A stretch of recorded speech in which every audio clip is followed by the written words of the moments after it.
Welcome.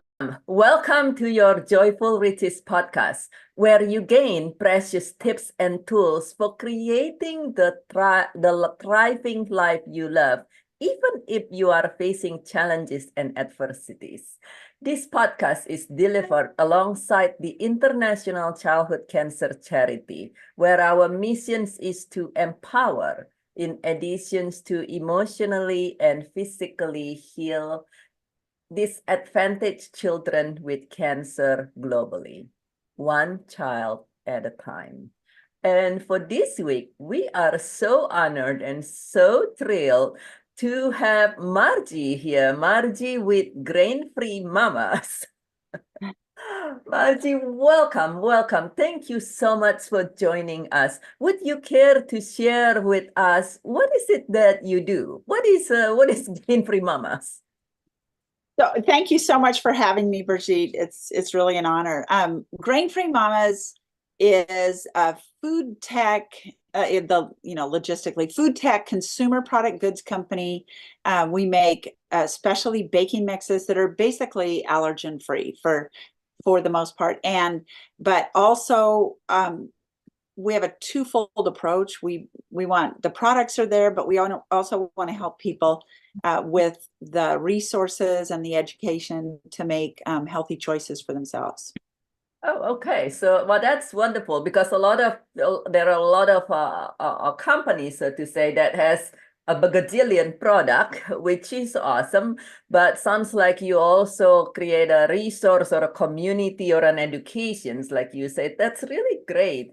What brings you to do this? Did you kind of like grow up and say, look at all this grain around me. It'll be so cool if I make something really different. Let's go against the grain, right? So to say, yeah, exactly. The proverbial. Is it a journey, something that brings you into this? Mine, I've always been interested in good health and healthy food, but mine is directly the result of what happened in my own family. So when my daughter was 6 years old, she's 25 now, she'll be 26 in May. In January of 2004, she just bent over screaming one night. I thought her appendix had burst. We rushed off to the hospital. Every test came back negative. And it was not her appendix. It was not something that they could really medically diagnose a reason for at the time. And so we left with zero answers. And after that, my sister was studying natural nutrition at the time, and she goes, I'm learning all this stuff to be a certified natural nutritionist. And she goes, it could be a combination of foods. And I was like, well, how am I going to figure that out? So we found in America, it's hard to find conventionally and naturally trained doctors that do both.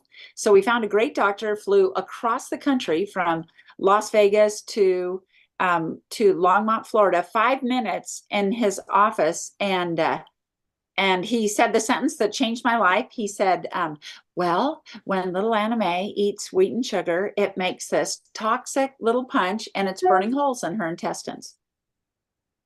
And that was exactly my reaction, was like, and all I could think was, what am I going to feed her? What am I going to feed her? And I looked at her and she had just gone white. And so we, at the time we left, and he's like, oh, try, there's some gluten-free products coming out. And so I was like, oh, I guess we're, gluten-free, which was new at the time. But he did assure me that because she was a child, when we eliminated the things that were causing the problem, she would bounce right back. And so we went to that local Whole Foods store, which was the closest we could find. And I walked into that grocery store, Brigitte, and my grocery experience changed in an instant. I went from a fun place to go, take my kids, hey, let's see what we want to try, to kind of like a hostile environment. So we're walking down the aisles. Well, wheat and sugar are the fillers in almost cheap fillers in almost everything that's packaged and canned and you name it. So I'm like, can't eat that, can't eat that, can't eat that, can't eat that. All I could see was what we couldn't eat. And it was, honestly, to go back to the grief cycle, we were in shock. We really were. We were in shock. And so we found the best looking gluten-free little product because I'm trying to reassure my 6-year-old. So we buy the best looking little baked good that we could find. We buy it. We stand in front of the store. I'm like, hey, man, it's going to be okay. We can do this. We can do this. And I said, okay, 1, 2, 3, take a bite. And the stuff exploded like sawdust in our mouths. And her eyes start watering and her chin starts quivering. And it just really ignited a passion in me. And I stuck out my finger. I said, Mommy's a scientist, Maname. Someday, pinky promise, someday we will provide the products and the resources, that we wish were available for us, because there wasn't a lot there. There were a few products. There wasn't anything in resources. And so I had to re-educate myself rapidly to look at things a whole different way. And so we went through, and that's why, like we went through the first thing was, like shock. And then it was grief. We kind of experienced grief walking through the store, but then it went right on to, okay. And all I kept thinking was, what am I going to feed my kid? What am I going to feed my kid? And part of that is the standard American diet. So Northern Europe and Northern, I guess, America, with things like that, we later found out we carry the gene for celiac and gluten sensitivity in my family. One of my parents had one of my other parent had the other. They never got tested, so we don't know who had which, right? But really that immediate thing that happened, and I made 2 decisions. The doctor told me that I had been told already we'd been to 3 doctors at that time, well, she'll develop 5 or 6 autoimmune diseases before she dies. And I'm like, not my child, not my children. And then the other thing was, I said, you know what? I refuse to accept that my children will envy everybody else's food for the rest of their lives. They're going to envy ours. And I told my kids, peer pressure works both ways. And so that's really what got me started. I started experimenting. And just to get to the end of this little part real quick. So all of a sudden, they're at school. It was probably about a couple years later, right? And I didn't officially start the company until 2018. So there's a big research period during that time. But within a few years, all of a sudden, I noticed she wants more and more food in her lunch. And finally, I'm like, to all my kids, I'm like, are you guys really that hungry? Like, am I not feeding you a big enough breakfast? And Anna Mae pipes up and says, no, Mommy, all of my friends want to eat my food because their tummies feel better. And then I knew I was onto something, and one thing led to another. And then that is when we started looking at colleges for her, I realized she couldn't live on campus. And I was like, oh my gosh. So that was when I officially founded the business. Oh, that is beautiful. I love what you say. Peer pressures work both ways. And yes, the grief that you experience from that going, firstly, I mean, for any mother whose child is in pain and uncomfortable, and to be told, oh, she's gonna have 5 or 6 autoimmune disease before she dies. I mean, that's just that's atrocities to say. Well, and what's so the crazy part is today my kids they were 6, 8, and 10 at the time. Now they're 30, 28, and she's 25, soon to be 26. No one has an autoimmune disease. So really, my research led me, and I can tell that part later, but it led me to discover some big things that really can have an impact with inflammation and the development of autoimmune disease. Yeah, because with the body with my medical background, for people here who doesn't know, it's any inflammations lead to the next to the next. It's like a chain reactions that before you know it turned into like a wildfire inside of the body. So you might say, oh yeah, but all I eat is this little piece of stick of pretzel or stick of bread here. But that can change. Now, if you do that once a month and you are otherwise reasonably healthy and don't have a predisposition, they're probably okay. But otherwise, it just lead one to another. It's like, oh, it's just this little piece of this, and then in a couple days, it's a little piece of that. It's add on, and it's turned into like a figuratively a wildfire in your body from Yeah. those inflammation, and inflammations bring out so many conditions. But Yeah. and you very true with the to the grief that you feel going to particularly back in the day. I can only imagine to Yeah. go to the supposed to be the healthiest store, right? Exactly. And you know what's so crazy is today I can go in that same store and the gap is still there. So, that's why I'm working, we're just starting into a capital raise now to get the money because I'm a mompreneur doing this. I don't come from the industry. And but yeah, it's really interesting, looking at that kind of stuff and to know that a lot of people just look to the bare minimum. But no, my thing was I want my children to be 100% healthy. Our bodies were made to keep us healthy if we feed it the right stuff. Yeah, and it's to be able to thrive and live long thriving, right? Yes. And it's interesting that you said about the gap is still there. This is very true. I live in the Midwest for a little time, in the Midwest of the United States, in Wisconsin for a little time. And one thing that a lot of people love have in the Midwest, and this is really awesome in winter, is those deep dish pizza. So the deep dish pizza, and nowadays, now if you make it on your own, but perhaps one thing, but if you actually look for gluten-free pizza out there, talking about the gap, there is no deep dish grain-free pizza. So No, it's so true. And one other thing, like my research led me to a bigger truth, which I think because you're the doctor, you'll understand this. So I was like, oh, first we were gluten free, and she was still puffy.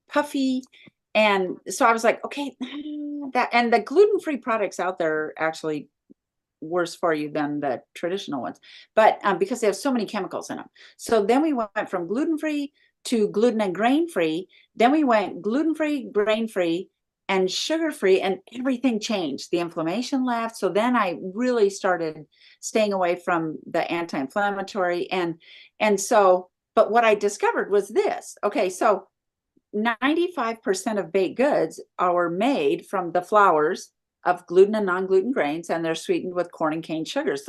All of those ingredients come from one family. They're edible grasses.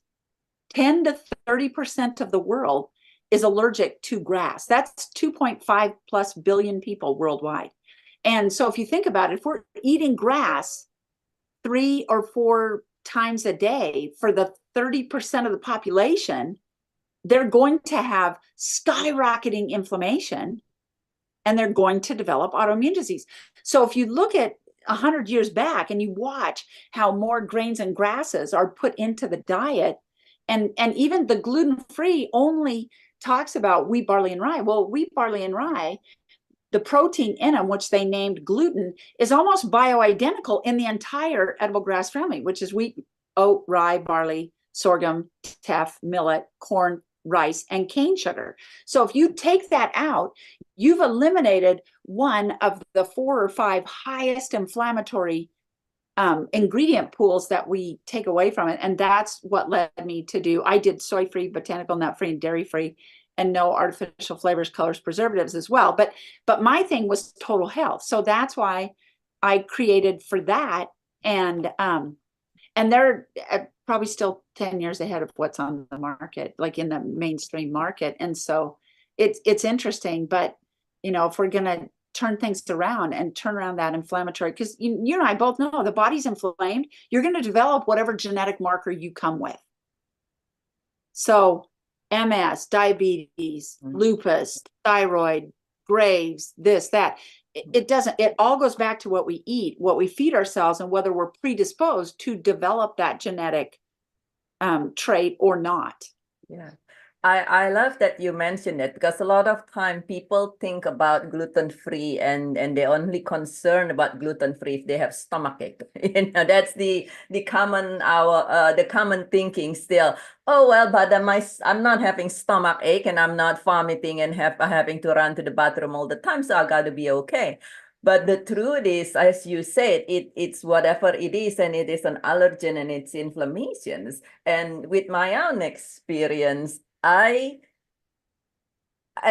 firstly, my stomach was not happy, but it was not that level of severity. It's more of the bloating, and then it's more present in the form of the irritable bowel, so to say. Yes. And but then I have this allergy, and we blame it on the weather. We blame it on, oh, it was Exactly. from, I grew up in here and will do all these things. And I was at the point of I have to take antihistamine daily. Yeah. Couldn't possibly be good for your body to be doing that. No. All it does, it doesn't take away what's happening inside. It just makes you not feel the symptoms. It's worse than. Exactly. And then when I practice the healthy eating, which is, as you said, eliminating gluten or the majority of the grain and processed food, as well as dairy, actually, to me, Yep. the magically all the bloating and everything and the allergy. And this is not, some people think allergy is like your stomach. Again, it's not that. It appears as seasonal allergy. It's sneezing and itchy eye and all these things. It's Yep. magically disappear. Well, and it's so interesting too. I had somebody ask me, I was talking to somebody the other day, they were talking about, oh, we just get so many more with injuries, which March Madness, they talk about the concussions. And I said, well, we're concussing more because we're more inflamed. If your body is inflamed, your head is inflamed. If you have an inflamed thumb and you hit it, it hurts 100 times worse than if it wasn't inflamed. And so that's also the link to a lot of the rapid rise of concussions. There's so many different things that it becomes a part of, and dairy is a problem, and so is the meats, because cows do not digest grains any better than we do. They were meant to eat grasses, and we feed them grains in the feedlots. And so we've sickened the cattle, which sickens the dairy, which sickens the meat, which sickens us, and we're already eating a bunch of baked goods on top of it. So we're really sick. And now that I eat edible grass ingredient free, do you know that I have very little seasonal allergies naturally? Yeah. I have not taken allergy antihistamine. I can't remember how long now. So thank goodness. And so that is where to I love how you point that out, because a lot of time people forgot that, oh, we don't eat gluten or grain or something, but then they forgot that the meat, whether it's the cow or the chicken or what have you, who eat whatever things that they are not meant to eat, they go through the same process. And then if we eat the meat, then it leads to us bleed back to us Yes. as well. And for people who are early in this journey, people who are early in this journey of becoming even healthier, what are some of the advice that you can share for people? So sometimes I have people that says, oh gosh, everything is so overwhelming, or everything out there still nowadays tastes so horrible. One time a friend asked my eating style, and I said, well, I'm gluten-free, dairy-free, low soy, pescatarian. She literally stopped and looked at me and said, huh? So you basically eat cardboard for to live? Well, And so what would be your advice for people who say, yeah, it sounds good, but then it starts sounding like I have to eat yeah. cardboard to live?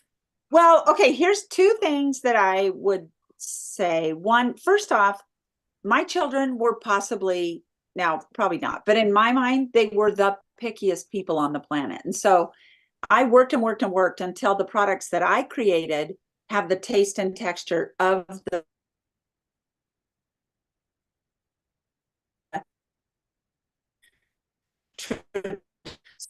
They actually allow your body to discern when you're satisfied and can stop because you're satisfied. They lend have no self-control, that themselves bigger and bigger. It's becoming addictive food. It's like the same as at it fix. They bought addictive food. So that would be the other thing is this. And then I have resource, the food break book and cookbook. People, all of a sudden, people were much more aware of inflammation. But so the number one thing is this that I tell people: you can eat anything you want. Keep that in your head, but you can choose to eat healthier. And then it becomes not a struggle. When you go, I can't eat, then your body flips, your mind flips into that survive mode, and it wants it back, wants it back, wants it back. And so the key to make simple, easy adjustments is to realize, because people will go, oh, you can't eat wheat. I'm like, well, I could eat it. I can eat anything I want to. I just don't want to. And then it's not an issue. I choose not to. And, at first, when you, like I would say, edible grasses, cut out all the edible grasses, because when they did the research on celiac and gluten sensitivity, it was in 1956 to 58. And the Northern European and Northern American research teams were basing it upon the diet of the day, which was heavy in wheat, barley, and rye. So they didn't test everything.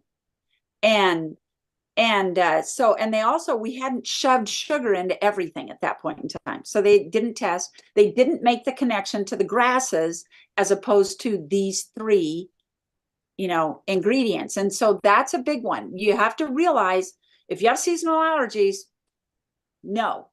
Yeah. If you're inflamed, if you have an autoimmune disease, you need to cut out the edible grasses to allow your body to get rid of the inflammation so you can fight whatever disease you may be encountering. And a lot of times your health markers will turn themselves around based on your diet. You've eaten yourself sick, you can eat yourself healthy. But I also have just developed in addition to the product, which is on our website too, right now we have the crepes and the pizza crust that are available for sale, but we also have 11 more SKUs, roti bread, cookies, muffins that will be released, once we do our capital raise. So those things are coming. And but then also a community, a place at the table, and the reason that it's called a place at the table is because my daughter came home probably 3 weeks after we got home from that original diagnosis, and she said there had been a birthday party, and she said, Mommy, I have no place at the table anymore. Oh. And that's what happens. So if you go out to eat in a crowd of people and you're new to this, you're trying to eat healthier, when it comes time to choose that restaurant, when it comes time to a party, everybody looks at, well, what can you eat?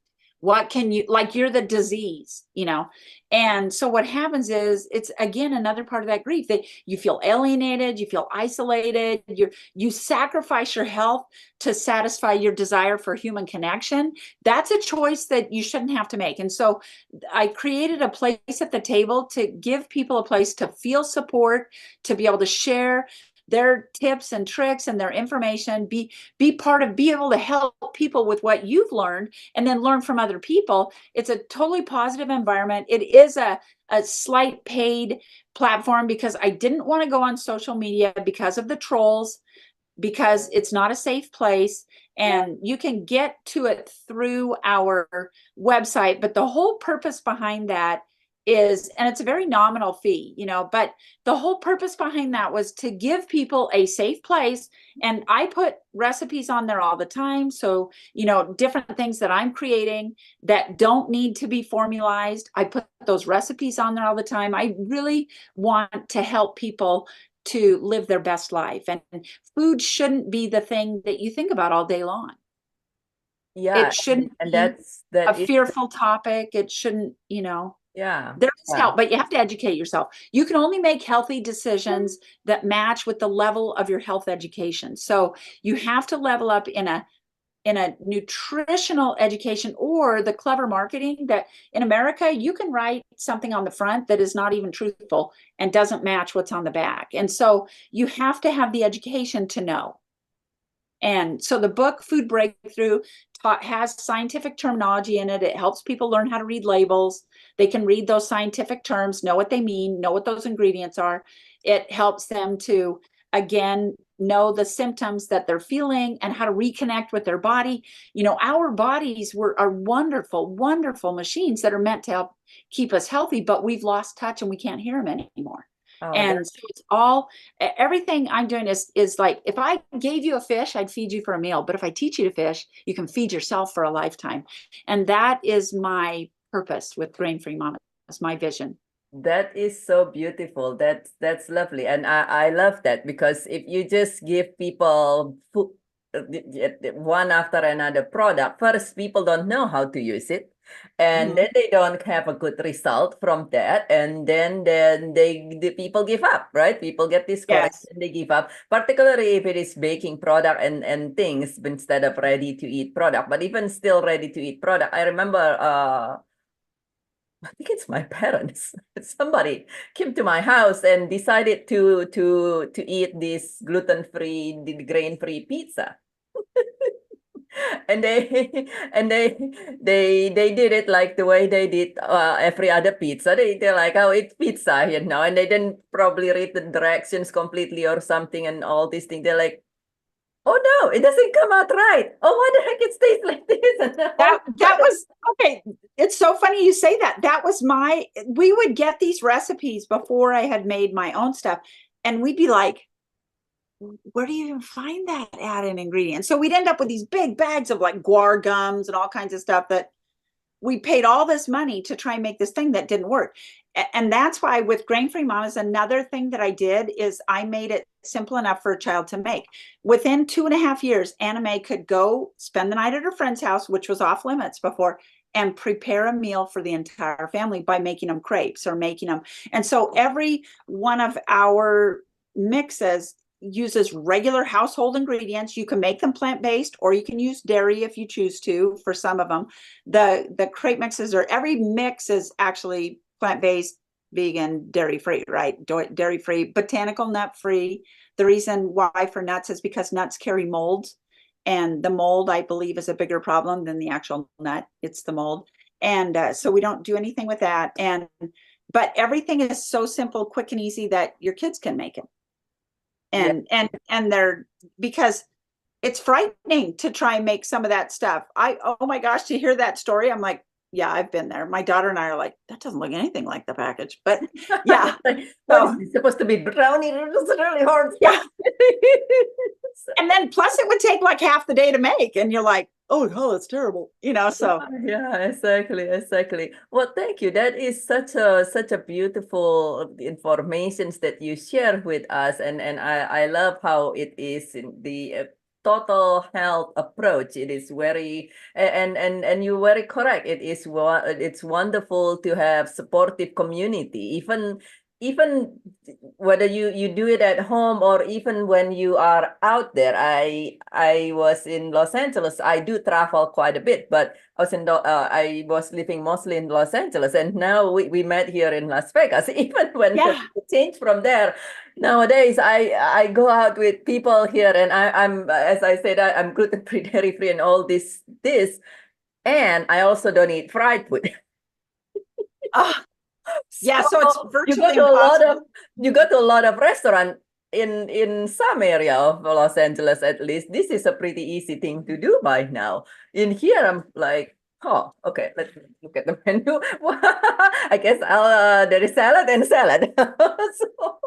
so Exactly. And if you well, like, for me, I'm actually allergic to soy. I can't get salad because unless I bring my own salad dressing, because almost every salad dressing is soy. right, And yeah, so, yeah, yeah, I know what you and mean. so Yeah, but it it. is easier. And once you learn, you can navigate, Mhm. you know. And I think, if you're early in your journey, though, for me, I've done this for many years. So I kind of like you say, you can navigate this and you're like, it just, it doesn't bother me at all. But if this is something early if you're early it's in your overwhelming. journey, it's so overwhelming. It can be very discouraging. And so please join Margie's community because that will just be very, very helpful. To be able to have people who share your experience. How do people find out more about you and your product and your community? So we do have sites on all the social sites. You can look either at GF, so it's grain-free abbreviated, GFMAMAS dot, so it's just grain-free mamas. But also sometimes it is grain-free mamas, all the letters. But our website is easy. It's just grain-free MAMAS mamas.com.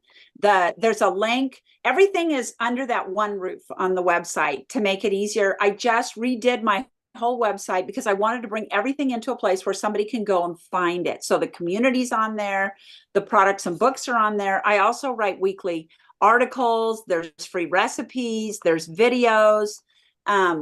There's all kinds of helpful things, because when you're like, I can't, for anybody that's listening to this that has ever stood in front of the refrigerator and cried because you're hungry, I hear you. We were there. And so it has to be simple at first. It has to be simple. And one more thing, that if you're a mother of a child, the most important thing that you can do is let your children, and that's my vision for grain-free mamas, is that every mix will be color-coded. So eventually when they're in every grocery store, you could say to your 3-year-old, pick out 2 reds, 1 yellow, and a brown or an orange, and they can make the choice. Because when a child can actually grab the package off the shelf and then go home and actually help you mix it, because it's super quick and easy, they adopt the diet so much easier. My daughter has been eating this way for over 19, almost 20 years. And she's a veteran. She's as veteran as you get, and she sees right through the empty marketing claims. She sees right through the garbage. And, the newest one is this gluten-free wheat, and she's like, oh, what a crock, but the thing is, here's my ending point on that is, so grainfreemamas.com is where you go. But here's the thing, no matter what your beliefs are, we are here for maybe, on average 80 years or less. Nature has been here millions, billions, thousands, whatever your belief system is. We'll be here millions, billions, thousands after us. And yet in the food industry, and we are now trying to manipulate nature like we know better than nature. That's why we don't get good results. Everything I do is working with nature. I don't need to go and change what was made. What's made has worked for thousands and millions of years. I need to find the keys of working with it. And that's what all the formulations, the products that I have, we're just creating a different way to make baked goods that have the same taste and texture. They don't taste icky. They're not dry mouth. They don't fall apart. They're, they're so, they have totally different properties, but they have the familiar taste and texture, and that the babies love them. My grandson can't get enough of it. And so, just don't take my word for it. Just try one. The products speak for themselves. And, and then be willing to learn what you didn't get to learn in school about nutrition. That is beautiful. And I love that. How about that? The babies love the grain-free product, healthy food product. That's usually everybody abhors. But something yummy that even the babies love them. That is so beautiful. That is so wonderful. And as we complete this really wonderful educating conversations, Margie, thank you so much for this. As we complete these conversations, do you have one final message for our audience who are navigating life? A lot of people say this.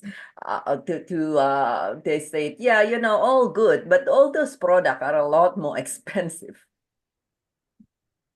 Okay, so with that, I will say that. So we have a tagline, just, start it, you'll start to see it everywhere. And so it's healthy gut, it's in the mix. And to go with that, my last parting knowledge that I would leave is this.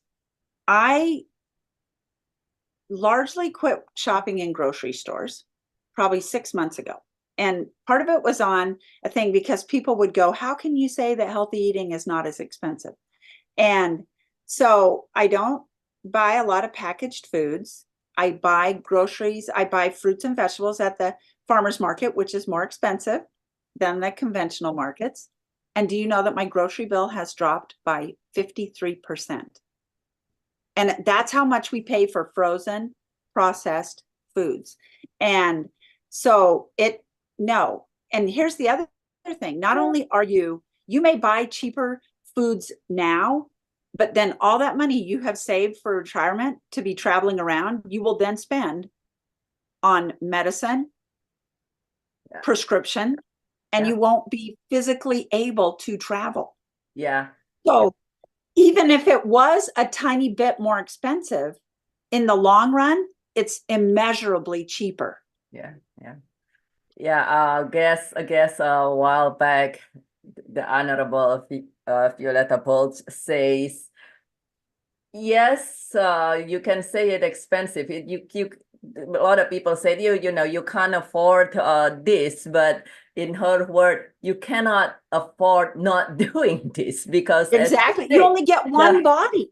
You got one body, and when it's broken, you have one choice, which is to fix it, and that costs plenty money, just as much and or more in most cases. Yeah. And okay, so here's a good one too. So people will say our greatest asset is time. You've heard that, right? So as time is our greatest asset, no matter what happens to us, time would remain our greatest asset, right? But when you are old, our bodies are our best asset. Time is not. Our body is our greatest asset. We only get one of it. There's no redos. We cannot change it in. So as you get older, if you believe time is your asset, but you treat your body like it's not an asset, you will get old enough that you will be laying in bed, unable to do things on life support. Is time your asset anymore? No, it's not. Your body was your greatest asset, and time tells that the truth. yeah. And so if we don't prioritize and believe that, we'll pay for it with our waiting around to die when we get older. I don't want to do that. I want to live until I drop dead. Told my kids, chip me, tattoo me, even if I'm senile, I'm gonna go run around the world. So and that's beautiful, living your best life until your very last day. And you do that by from now on being as healthy as you possibly able to, because as you said, we want to truly live, not just being alive, and so that is wonderful. Thank you so much, Margie. Thank you. That is such a beautiful, a lot of wonderful tips and tools and share and advice.